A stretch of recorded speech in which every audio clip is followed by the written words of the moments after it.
Wonderful, wonderful. Welcome to Focus Friday today. I'm super excited today to have a wonderful guest with me. And more than anything, I just want to thank all of you for showing up. This is a huge, huge special event. We get to welcome Ryan Gorman to our company and share with him some thoughts about real estate in general. So I am super excited to host this event today and hopefully answer a lot of questions that will help you as team members as well as agents as we rock into this world of summer. As you know, summer is around the corner and we're looking forward to really stepping out and making that happen. So Ryan, welcome, welcome. We are so glad to have you today. Hopefully coming from Philadelphia. I'm coming from outside of Telluride, so hopefully Nice. that'll put you in the mountain spirit. Nice, you win. I'm actually in outside of New York today, so Nice, uh, welcome. Well, we're super glad you're here. I'm thrilled And to be here. Sorry, I'm a little yeah, bit late. I actually had a Zoom error that I've never had ever in 20,000 Zooms. So learn something new every day. So I appreciate well, your patience. sometimes that happens. We Yeah, all have indeed, that little kink in the road. So indeed. yeah, we're super excited to have you. I think we are definitely surrounded by a huge group of people who are just really interested in getting your perspective. And I know from meeting with you at Leadership, it's always inspiring to meet with you and to just find your candor real and energizing for myself as well as for the members of our team. So thank Oh, you it's kind of you. for joining in. Thank you. Oh, my pleasure. I was looking forward to it. So Yeah. this will be good. And I also apologize in advance. There are 3 different work crews within 50 feet of us. Okay. So there's actually somebody jackhammering into bedrock on one side and giant trees coming down on another. So hopefully it will not interrupt us here, but No in worries. case. And if it does, it's the human way we live, right? That's kind of what it's It all about. absolutely is. Yes. So I thought I would share with the team just a little bit about who you are, what you've done, where you're at. So if you don't mind going through that, that would be great. And then we can start talking a little bit about our questions. But Sure. for all of you that are not aware, Ryan has been with us for quite a few years with this company and most recently stepped into the CEO position for Coldwell Banker, actually your global industry leader, which is really, really powerful stuff. Ironically, he serves over 100,000 affiliated agents, 3,000 offices with 40 countries. And sometimes I think people forget that we are super global. Yeah. And that is a big, powerful thing for us. And I'm really excited to just talk about, I mean, you've brought some really great things to the table. For those agents that were around, Project North Star was one of your babies that you brought to life in a big, big way. You've really helped us build kind of wealth and improve our quality of life as far as services are concerned for us as agents and I think also as teams, That's the goal. which is really great. I did not realize that you were the person that created Real Vitalize, which really for me, I feel like is a super great program and has had great success in the markets where you can make a difference servicing your consumer with higher and faster sell-throughs on product. So and for me personally, your leadership to women and diversity have really been what I have felt is the instrumental change. How do we bring more diversity and inclusion to a company that's as large as we are? And I'm super excited that the Women's Choice Award continues to be well recognized for our brand as being a mainstay. Yeah, that's fantastic. That's a great recognition as well. Yeah. And I can't take credit, including like North Star. I cannot take, for the most part, I just kind of let great people do great work and just get out of their way, maybe make some comments here and there. Yes, on the Real Vitalize side, there are some things that are mine. Usually they're the things that don't go well if my fingerprints are on them. But once in a while, there are some things that were mine to push, and Real Vitalize is one of them. So I'm glad that worked out. So one of the things I noticed was you're an avid bike rider to commuter. Talk to me about that. I was just super excited about this tidbit about you. I am. I don't have a car. So long ago, I don't know. I guess whenever I got licensed, I didn't have I used to ride a bike everywhere where I lived. I've lived in a lot of places. I'm in my 28th address. I've lived both coasts and kind of everywhere in between, everything from super dense cities, West Philadelphia to rural farmland. But when I got my license, I rode a bicycle and then I upgraded to a motorcycle because you could insure a motorcycle as a 17-year-old man in New Jersey at the time. insuring a car was like very expensive. Insuring a motorcycle was super cheap because I think they just figured if you crashed, you're only going to hurt yourself more or less. So, I had a motorcycle for a long time only, and then ended up trading antique cars because I found out I can insure them really inexpensively too. So I'd buy them cheap and then fix them up a little bit and turn around and sell them. So I recently got back to sort of the two-wheeled journey. I don't know. I guess maybe it's been 2 years now. My oldest daughter, the Subaru I had given her with 250,000 miles on it, finally died. So she needed a new car, and of course, in the pandemic, that's like easier said than done. So I gave her my car and just never replaced it. So I'm in the suburbs here outside of New York. So it's not the easiest. We have hills, not mountains. So you would laugh at what we consider a mountain here, but it is, I live at the top of a hill. But it keeps me in shape. So I enjoy it. Well, I think that's just, I think it's just fun because everybody thinks that that's the way to do it. And it's not that easy. We actually have a managing director in Durango that always will call us and she's like, I'm on my bike and I'm getting to work. And so like, there's, we do it here on a mountain bike instead. That's kind of our trend, which is great too. And I've got a folding bike, right? So like I'll ride to meetings. I'll ride over to the headquarters, ride to the train, then fold it up and head in. Awesome. Yeah. Well, and we're just really lucky to have you come and share your vision and growth and for the future of not only our company, but I think also just yours and how we connect on it. And we have agents from I really feel like most of the Rocky Mountains. We start up at the top with Bozeman and Big Sky and Idaho and Sun Valley, Twin Falls. We move all the way down into all those ski resorts with Vail and Steamboat, Summit County and Telluride. We end up on the we call the Western Slope, which is kind of the arid world, but hugely popular at the moment with people that are migrating in Montrose and Grand Junction. Yeah. Durango is just an absolutely fabulous place to live and be outdoors.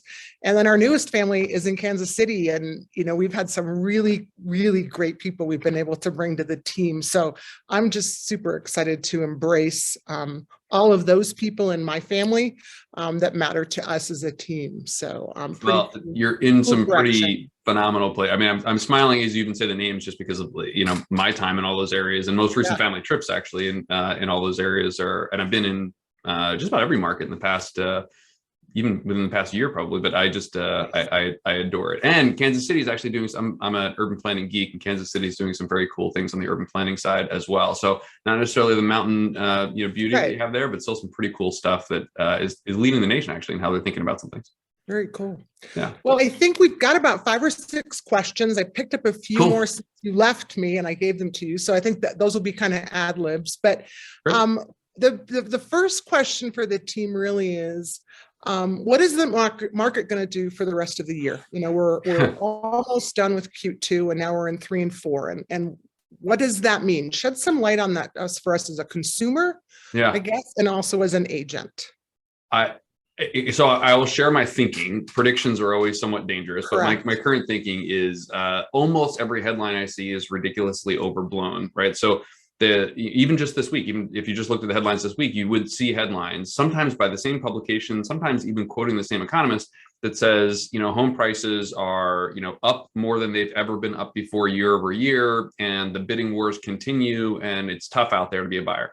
And then you'll see another headline that says, the market is collapsing and, it's going to become a seller's market. And the data they quote is roughly the same data, right? But it's just people sort of anticipating different outcomes from the same trajectory. So I'll give you my thoughts. Like a lot of the predictions have been based on, I'll bifurcate the market a little bit. So this sort of very high end, right, which you have a lot of exposure to, right, which is a group that for the most part operates mildly disconnected from the rest of the market. Not totally disconnected, but from, they're making decisions for different purposes.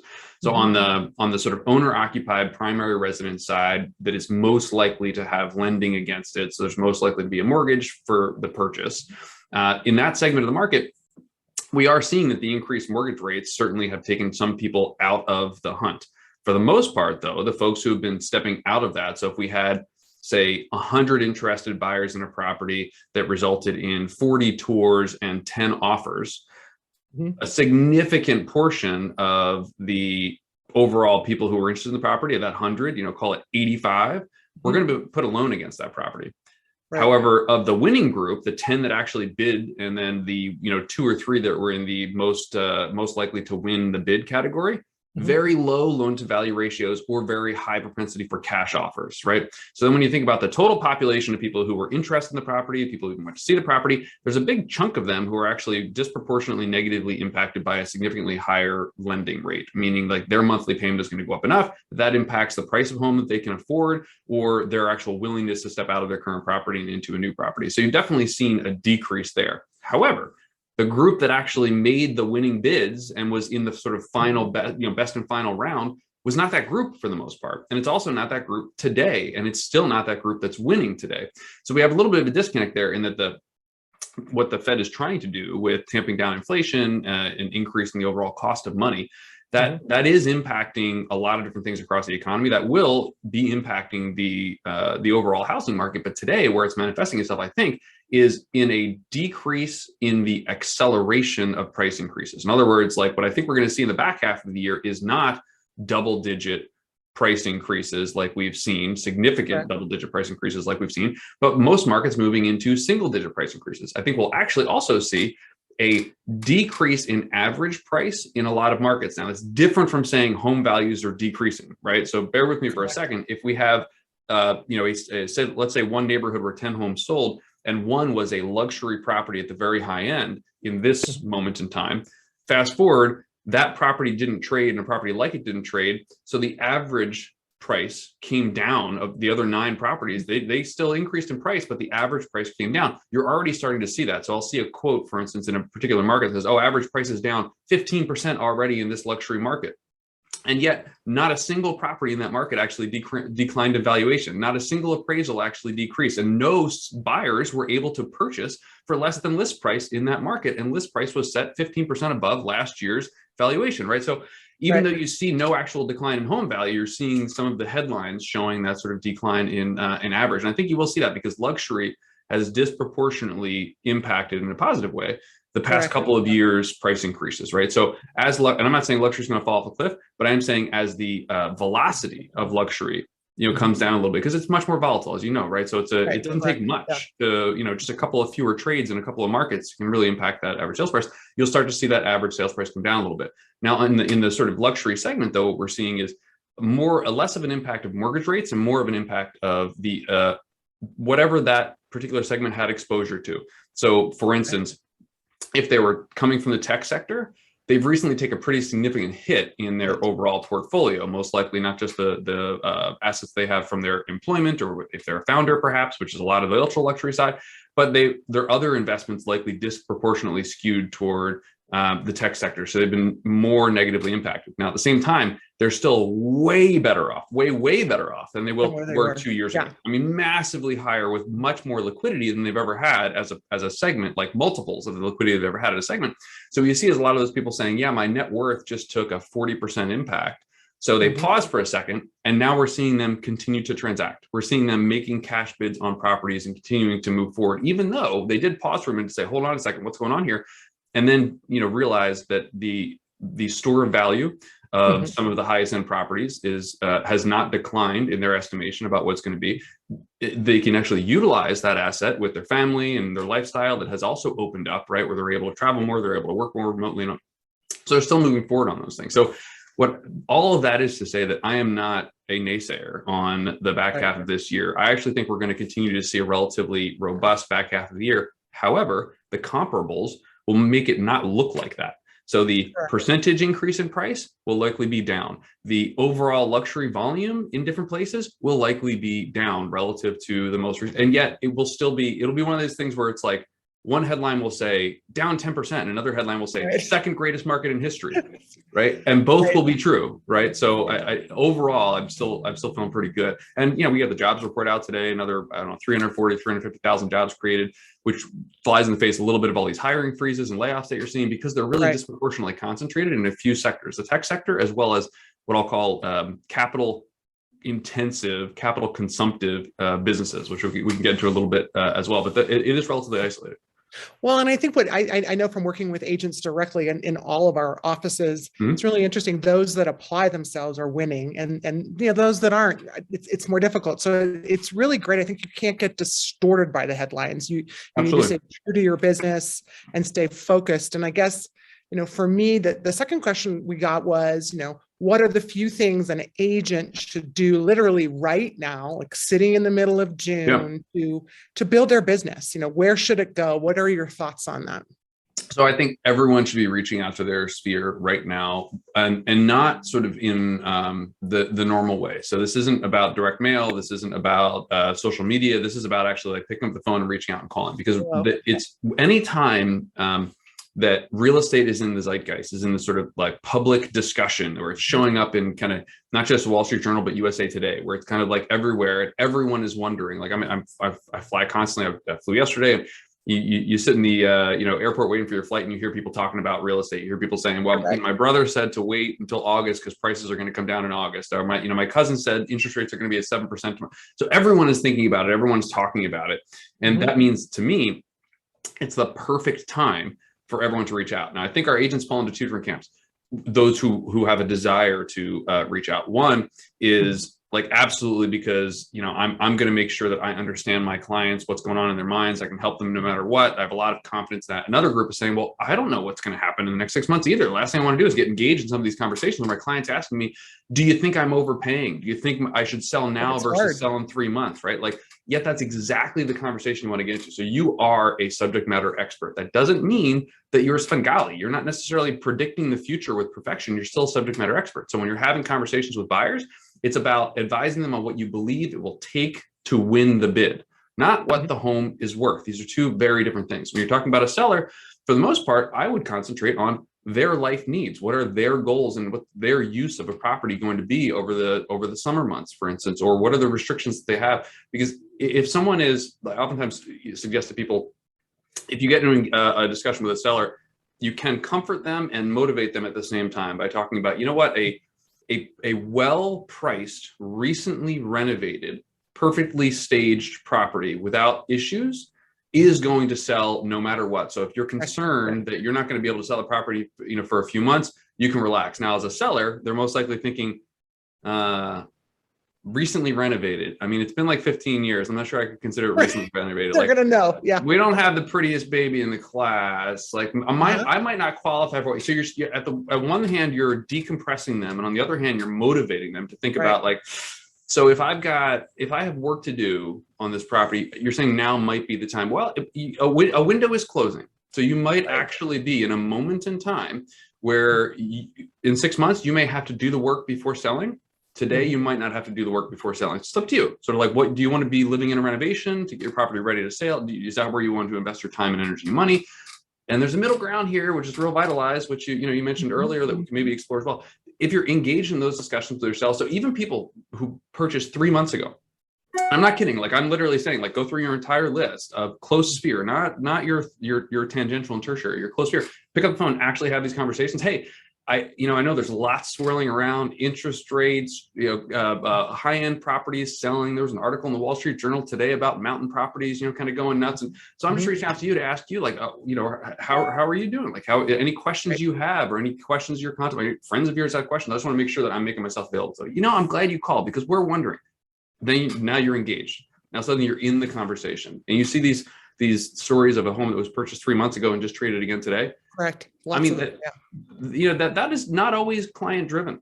That is oftentimes agent driven or advisor driven, of someone telling them like, hey, you had a change in your life. Do you need to change something related to your portfolio? And is this part of that, especially at the very high end?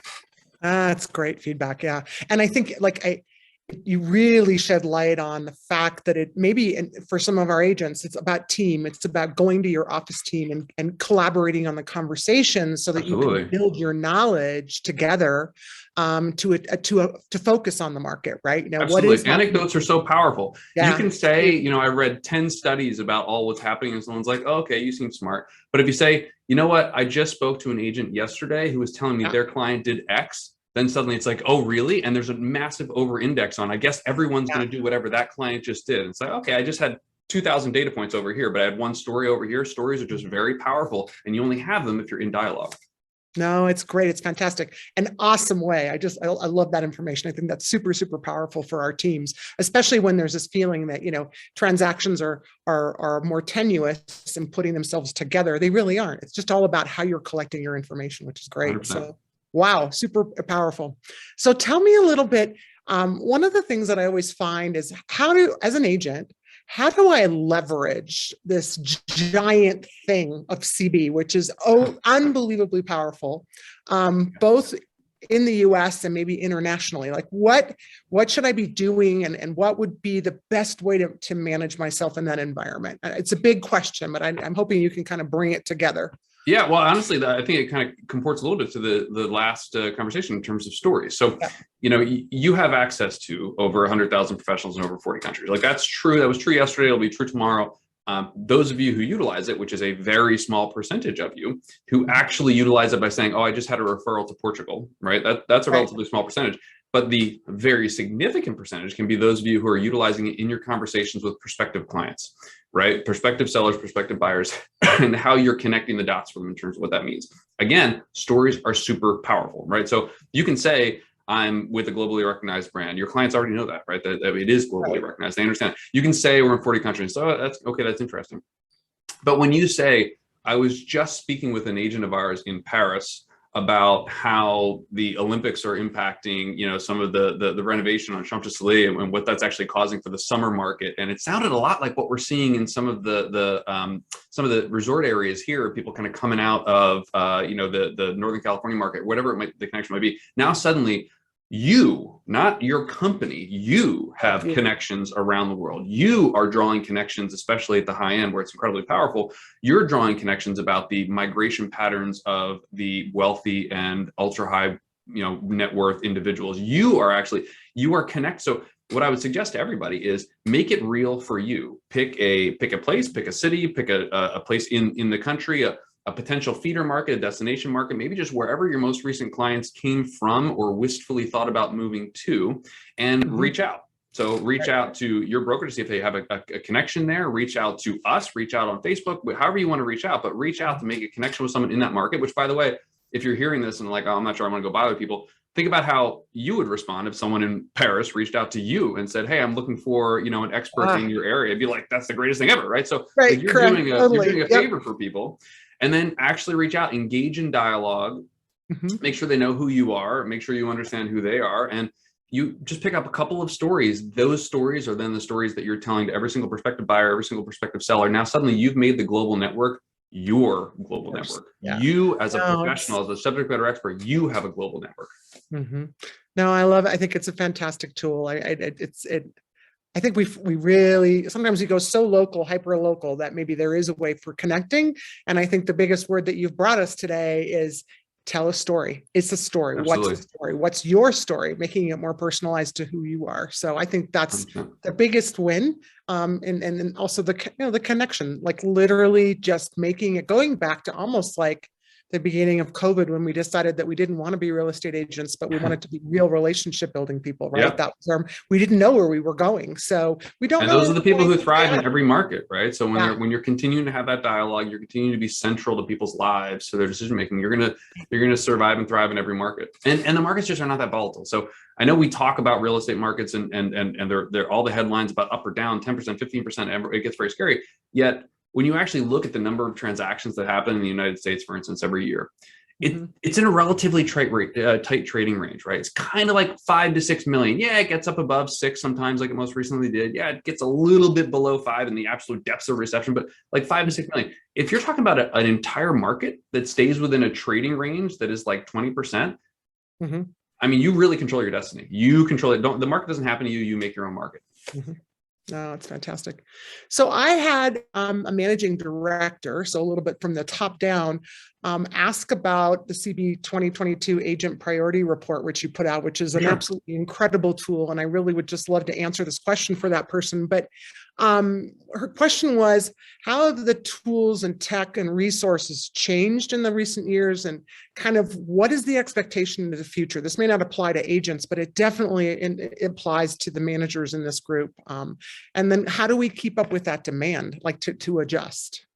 Absolutely. So you should, hopefully you've seen and felt improvements significantly in the most recent time period. You should expect that to continue throughout this year and the beginning of next year. You'll have some final delivery of some of the stuff that we've announced and begun to roll out, but not everybody's necessarily made the transitions and whatnot. So what you should expect is that we've got a tool that works well for every moment that matters, right? So this is that I say that very particularly because it's a little bit different than saying like we're going to have the fanciest, flashiest new thing constantly. Because what we are hearing a lot of, especially for from some folks who spend some time with some competitors, is sort of change fatigue and sort of fatigue in excitement about a thing that is tangential to their business. So there's a lot of excitement around and there's a lot of people who've invested in this space thinking they're going to displace the agent, displace the broker with technology, right. And that's how they're going to be able to serve the consumer. Now there is a there in terms of consumers and agents and brokers have an elevated expectation about the ease with which they are supported, the ease with which they can do their work and transact every day.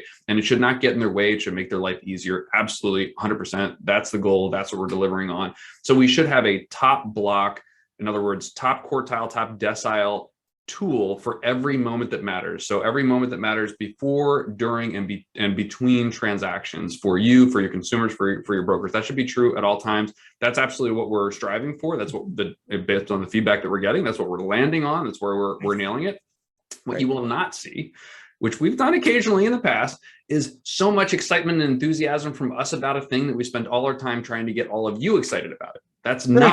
That is not the direction that we're going. We fell victim to that a number of years ago. There were a number of different things that were like, oh, this is going to be fantastic. And we're pushing it. And you're sort of saying, it's just not what makes the difference for me. It's not what actually picks up what converts a prospect into a client. It's not what lands me a closing or actually attracts the kind of talent that we're looking to attract. What I need is stuff that just works. It's built with agents by folks who actually understand the business, and it's designed for our world. It is not importing something from a different industry that, someone who's not as familiar with how real estate actually works is importing it in and just kind of making a square peg fit into a round hole because it sounds cool. There's been a ton of that. There's been billions invested in that. That's not us. That's not what you're going to see. And what we're hearing a lot, including the agent priority, is we're hearing back from folks is like, kind of what has always mattered still matters, right? So I love the fact honesty, with thousands of agents give us feedback. Honesty is one of the most cited notes about Coldwell Banker. So honesty and integrity and service, professionalism. So Coldwell Banker actually understanding the industry. It's amazing to me. I talked to folks who recently upgraded to Coldwell Banker from other places and like, oh, it's so nice to be somewhere with actual real estate people. So like, that doesn't say much about where you were. That's crazy. Like, we love this stuff though. This is our business. This is what we want. This isn't a means to an end. Like, we love it. And the fact that we focus on service and professionalism and excellence and integrity, it is really resonating. You saw that in the report itself, people saying like, yeah, that's why I'm here. That's why I'm happy. But it has to be on a foundation of execution with technology, with services, with products. You've got what I need and it works exactly how I want it to work. That's the baseline at this point. Yeah. Well, Ryan, I appreciate that because, sometimes we feel like we're in our own world, right? But we really do see the bigger picture. And, I think for us as a company, that's our objective would be to be at the forefront of that, which I think we are very, very much with the tools that we have. But I also appreciate that the honesty about continuing to realize that our relationship with the agent is just as important as the agents with the client. So absolutely. You bring it full tilt. And thank you for building on that. The question that I didn't add to your list of questions was just kind of the great migration, right? You talked about a little bit about it earlier, and we are heavily affected. I would say in absolutely every one of our markets. I would even say when talking to my Kansas City agents, they're also feeling it in a bizarre, different kind of way. But this migration away from big urban environments into where we are. Really is like impactful. And the question is, what should I do with that right now as an agent? And how should I manage myself in that world of, because I feel like it's reassurance almost that I will get business, but how do I take advantage of that? And what does that mean? Yeah, I think at a very macro level. So like I am, what has actually happened, especially at the high end, it's slightly different in terms of people who own one property and they occupy the property, but the high end, people have increased their overall housing portfolio. So people who own 2 homes own 3 homes. People who own 1 home own 2 homes. So and maybe in their outbound market they've downsized, but they haven't left. So it's one of the things we initially saw. So for instance, New York City and San Francisco were 2 of the most studied areas, and obviously 2 very large population centers. But that's where there was the most outbound flight initially, early on in the pandemic. Now, what we didn't actually see though was people selling their properties in those 2 places. We saw them buying properties in whether it's mountain states or Florida, for those coming from New York, oftentimes going down to Florida, we saw them buying and augmenting and adding to their overall property portfolio. For folks who are more owner occupiers, folks who are living in a property and they own one property, the decisions are much more cost based, right? So folks are saying, well, I lived where I lived because it was 32 minutes on the train and there was parking at that particular train station. I also liked it. I liked the town. That was good. And there were good schools, but that's kind of why I chose where I did. Now, suddenly I'm being told I need to be in the office maybe a couple of days a week. I'm being told actually I can actually work remotely if I'm willing to pay my own way to fly back once a month to spend a few days in the office. Suddenly the calculus is all changing. Like, well, junior's graduating in 2 years. We were going to wait until then to start looking. But man, there's been a lot of home price appreciation. Maybe we should start looking now. Maybe we should actually buy now and then exit our current property in a couple of years, or maybe downsize, once we do that. That kind of calculus means a place like Kansas City, for instance, is actually getting inbound migration from more expensive areas. I refer to them as, more attractive tax and weather destinations. So for the most part, Kansas City doesn't necessarily top the list for people of weather. And yet where they're getting inbound migration from is oftentimes from places that have more harsh winter climates than what they're experiencing in Kansas City. And they have a much more favorable tax climate as well as the actual trade. Now, the trade itself, selling one property and moving into another, it's getting rapidly more expensive in the areas that were more, were less expensive and were cheaper, because people don't necessarily want to live in the boonies, right? They might want to live proximate to cultural attractions or, the airport itself, if they still need to be able to, get back, and some different population centers. They want good restaurants. These are for the most part people who do have some level of disposable income, and they want to make sure they're investing it, wisely. So some of these areas are getting more expensive in a hurry, which means that it's people then sort of saying, well, maybe I need to make a slightly different decision than I thought. So we have a lot of folks like, we call it like halfbacks, for instance, up here who, were from New York and we're looking in Florida, and now they've landed in South Carolina because, they found the price increases in Florida were such that they were, being pushed into the Carolinas. Now, I think all of those things are long-term trends that are going to continue for a very long time. I do not, however, think that the cities are going to be emptying out. I mean, I'm a huge urbanist. I would live in, the most dense cities in the world if I could pick anywhere that I was. But in part, that's being driven by population growth, and population growth is oftentimes linked to immigration. So for the long term in the U.S., I think where we see these trends going is going to be more impacted by we're not having enough babies, frankly, in the country today. So it's going to be impacted by what the migration patterns are and the overall immigration pattern. So over the next 50 years, it's going to be driven more by immigration. Today, it's driven by tax and weather. And I think that's going to absolutely continue. So what you're benefiting from a lot, for instance, in the mountain states, is people who just have more freedom than they ever have before and are deciding life is too short to not love where you live. And they're making that transition, and they're kind of willing to make a mistake. They're a little bit more willing to say, you know what, if it turns out my employer changes their mind, I have confidence in my ability to perhaps find another job. Or for many of them, I'm far enough along in my career that maybe I can actually shift and not have to be as reliant as I was on the income that I had, especially if I'm moving to a place that is more affordable. Well, and I think it just reinforces for our agents and our company the growth of their own business, which is, we're very fortunate to be in those markets. Like it has potential to grow. And if I was an agent, I would see my growth now, and I would see my growth in 5 years. And I feel comfortable that I can grow into a business. I can develop a business and explode it. So, and migration grows two ways for the business, right? So I'll go on forever. But the inbound migration, as long as it's met with construction, which is a little tougher in a lot of your markets, but as long as there's new inventory is created, that overall market grows. However, people who are newest to an area are also most likely to move in the near term, not because they're leaving the area necessarily, but because they get to know the area better and actually want something different than what they thought they wanted before they moved there, right? So having new folks in a market is sort of the gift that keeps on giving for the decade to come. Right. So you just mentioned lumber and kind of the decline in lumber pricing at the moment. Like, how do you see that affecting construction in the next 6 to 12 months, or even maybe the biggest issue? So I spent a lot of time with builders. I'm going to be doing an off-site with a lot of the biggest builders, here in the near term. So I'll be curious what their views are. But to date, it's been a little bit less about the overall cost, because they've been able to bake in price increases and escalations into the new home inventory they're creating without too much challenge. It's been more about the timing of delivery of materials. So today, what's happening is oftentimes builder confidence is down, not because they don't think people are going to be able to buy, even with higher interest rates, but because they've got long cycle times and long lead times to actually get delivery of what they need to be able to construct the properties themselves. Long lead times for a builder is very concerning, because that means you need to take down a very large plot of land and start your work with a potentially 2 economic cycle horizon. And that's terrifying for a builder, right? These are folks who, for the most part, have lived through the downturn. So when they have long cycle times, when it's going to take 18 months versus 6 months for them to get what they need, then the fact that lumber is less expensive is helpful, because that takes a little bit of cost out of the equation. But what they really need is volatility coming out of the equation. Lumber, that helps because the price is down because there is more supply.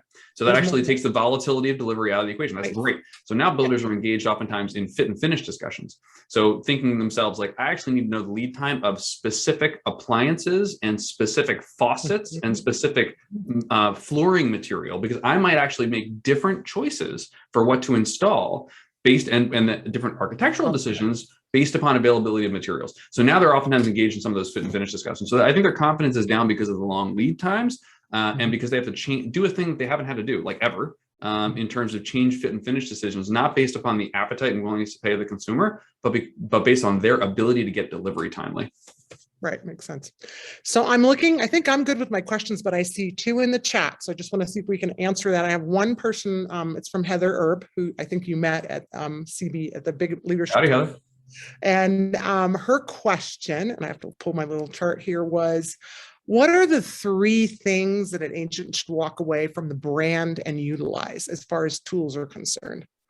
What's your thought? Just give us a random kind of like, boom, this is it. Yeah, I mean, I think speaking to the reason why you are with the brand you're with, like very authentically, very honestly, the brand, the broker, and the market that you serve, I think that resonates with people. So pick some, I mean, we have a lot of good stuff, right? So whether it's founding principles, honesty, integrity, and service, or it's the tools and stuff that we utilize, being able to speak authentically to that, I think, is massively beneficial. Being able to speak to the fact that it is globally recognized and at all price points and types. So an entry-level condo to a $175 million property on a cliff in Malibu to a $300 million commercial property in Shanghai. You actually have a brand, whether it's Coldwell Global Luxury or Coldwell Commercial or Coldwell, that actually facilitates across the board. So being able to espouse that and explain that to yourself, so you can increase your confidence, or to a client. And then the last one I would say is just shrink the world, develop a personal connection with someone in one of these feeder or potential destination markets, so you can cite that story. Yeah, super happy about that. Love it. And she's telling you, thank you. She's super happy. Right. So, and I think I think that's the part that we need to go back to, which is those connections are huge. And